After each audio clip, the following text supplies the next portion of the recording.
ಶಿಕ್ಷಣ ಮತ್ತು ಜ್ಞಾನ ಅಭಿವೃದ್ಧಿಯ ಉದಯೋನ್ಮುಖ ನವೀಕರಣಗಳು ಎಂಬ ವಿಚಾರದಲ್ಲಿ ನಡೆದ ರಾಷ್ಟ್ರೀಯ ಸಮ್ಮೇಳನವನ್ನು ಗಣ್ಯರು ದೀಪ ಬೆಳಗಿಸಿ ಉದ್ಘಾಟಿಸಿದರು.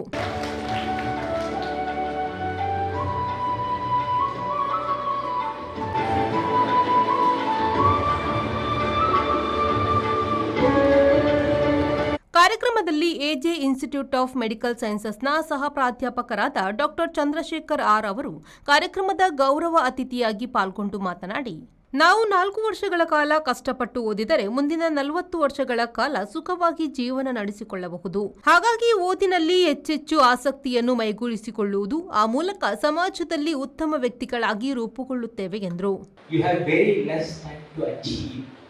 As a person, already if you take 70 years as 100%, you already around 22 years, 40 to 50% almost your life is gone in studies. Now you have to marry, then job, then fighting with husband and wife. So many things are left, fighting with neighbors. So many things are left. When you will achieve. So that means if you want to learn, you can learn from anything, everything. If you don't want to learn, even if God wants you not learn. Yes or no? So what I'm telling is, you have some college timetable. Yes or no? 9 o'clock starts, 4 o'clock is finished. Some set timetable. This institution has made the timetable. But what we lack is, you lack your life timetable.